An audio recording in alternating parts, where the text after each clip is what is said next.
আপনারা এমন নেতা এমন নেত্রীর পেছনে ঘুরলেন যারা 5ই আগস্টের পর 6ই আগস্ট নিজেরা নিজেদের মতো পালিয়ে গিয়ে দায়িত্বহীন কণ্ঠে আপনাদেরকে জানিয়ে দিল শুধু দলের নেতা কর্মীরা, ওই দেশের প্রতি আমাদের আর কোনো দায়িত্ব নাই।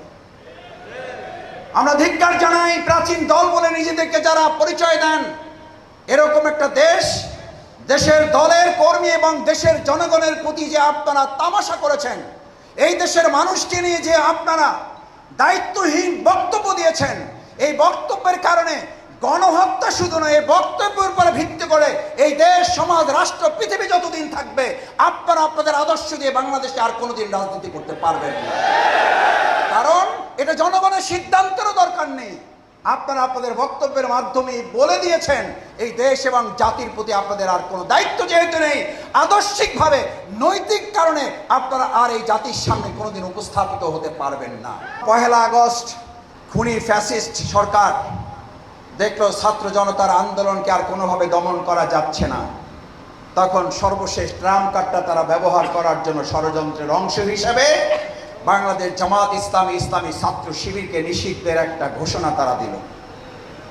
আমি বলি, শেখ হাসিনা বিগত 15.5 বছরে আমাদের তো কোনো উপকার করতে পারেন নাই, ব্যর্থ হয়েছেন। 1 আগস্ট গোটা বিশ্বের দরবারে বাংলাদেশ জামাত ইসলামী ছাত্র শিবিরকে আপনি একটা উপকার করে দিয়ে গেলেন। এই দেশের মানুষ আবার নতুন করে বুঝতে পারল যে 2024 সালের 5ই আগস্টের আগে বাংলাদেশ জামাত ইসলামী ছাত্র শিবিরকে নিষিদ্ধ করার মধ্য দিয়ে আপনি প্রমাণ করেছেন এই আন্দোলন সংগ্রামের মূল পরিকল্পনাকারী হিসেবে আপনি জামাত শিবিরকে মানুষের কাছে তুলে দিয়ে গেছেন। এবং এটাও প্রমাণ হয়েছে জামাত ইসলামী ছাত্র শিবিরকে আপনি নিষেধ করেছেন, আপনি নিষেধাজ্ঞা দিয়েছেন, আপনি আমাদেরকে নিষেধ করেছেন। আর এদেশের তরুণ ছাত্র সমাজ জামাত ইসলামী ছাত্র শিবিরকে বুকে ধারণ করে বিজয়ের পতাকা তারা উড্ডীন করেছে। তাদের জন্মটাই হয়েছে আসলে ইসলাম বিদ্বেষের উপর, ইসলামকে নির্মূল করা, ইসলামের বিরুদ্ধে অবস্থান নেওয়া, সেটাই তারা গত 15 বছরে এদেশের মানুষের কাছে তুলে ধরেছে।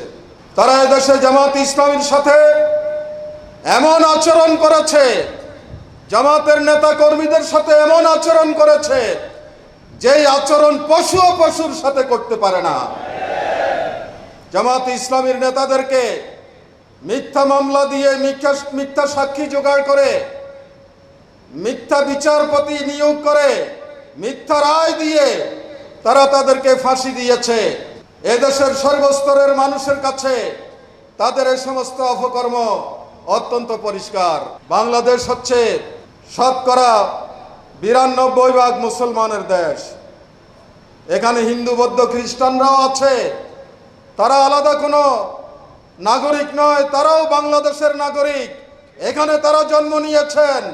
আমাদের মুসলমানদের দায়িত্ব হচ্ছে তাদেরকেও সমান সুযোগ সুবিধা দিয়ে, নাগরিক অধিকার দিয়ে মিলেমিশে আমরা 18 কোটি মানুষ এখানে শান্তিতে বসবাস করতে চাই।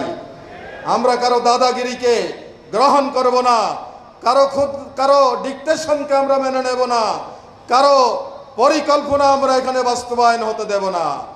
আমরা সমমর্যাদার ভিত্তিতে প্রতিবেশীর সাথে সৎ আচরণে বিশ্বাসী, এই শিষ্টাচার ইসলাম আমাদেরকে শিখিয়েছে।